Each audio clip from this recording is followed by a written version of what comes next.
Picture emerging, pre-market opening. Dow's off 40, fractional gain for the S&P, fractional loss for the Nasdaq. No clear trend. Iran's foreign minister sat down with Bret Baier. It was an exclusive interview. Listen to what he had to say about their future nuclear program. Does Iran plan to reconstitute its enrichment program? Is it continuing now, or has the damage been so severe that it is all stopped?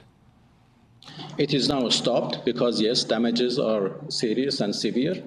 But obviously, we cannot give up our enrichment because it is an achievement of our own scientists. And now, more than that, it is a question of national pride. Our enrichment is so dear to us. All right. Missouri Senator Eric Schmitt, a member of the Armed Services Committee, joins us now. Mr. Senator, if they won't give up on enrichment, where does that leave President Trump and the Israelis? Well, they're going to have to give up on their dreams of enrichment. I know what he's saying there. They have no ability to do it. Their program was obliterated by those bunker busters on B-2s coming from Missouri and President Trump's decision to do it. Secretary Rubio has been very clear, if they want to have a civilian program, that'll have to be imported. So this highly enriched uranium that they were producing in Iran was obviously meant for nuclear weapons, and we can't let that happen again. So I think what you're going to see is probably an inspection regime that verifies anything that's happening in whatever nuclear program they might have, but they're not going to be able to enrich it themselves. It'll need to be imported, and they're just not in a strong leverage position after what happened about a month ago. Do you think they're just putting on a brave face to save face, basically? Yeah, I think so. I mean, look, those scientists that he's talking about are all dead. The generals are all dead. They have no program to speak of, thanks to President Trump. And that was, of course, in the core national interest of the United States. And by the way, many people in Washington wanted President Trump to get mired in, another forever conflict there. But President Trump's instincts were to immediately pivot to peace, and that's where they're at right now, this discussion about what that looks like. But they're not in a position to have their own, nuclear program as it was before. There is talk that they've got another secret, undiscovered enrichment place somewhere or other, and there's supposed to be some intelligence on that. If that were the case, do you have any doubt that Trump would bomb it all over again?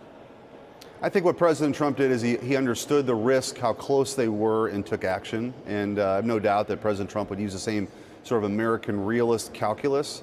But at this point, those facilities were completely obliterated. I mean, you can tell even in his tone, he's recognizing that, and it's time for everybody to come to the table to have some sort of peace. Because I do think you could see now, with that action from President Trump, you could see the conditions now are ripe for a marching on of the Abraham Accords and more normalization in the region. That'd be good for everybody. It would.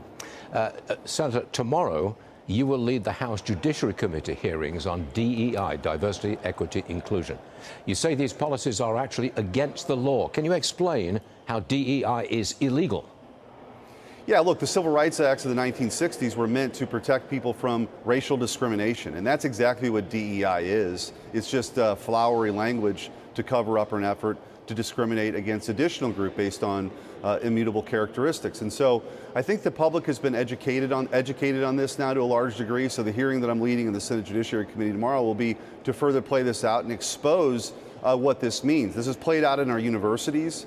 This is also played out in corporate America. And I think with the new civil rights head at the Justice Department, she's very focused on this and potentially rooting this out in corporate America, in our universities, this racially discriminatory activity called DEI, and she'll be at the hearing tomorrow as well. So if companies are sticking with DEI, you're going after them, correct?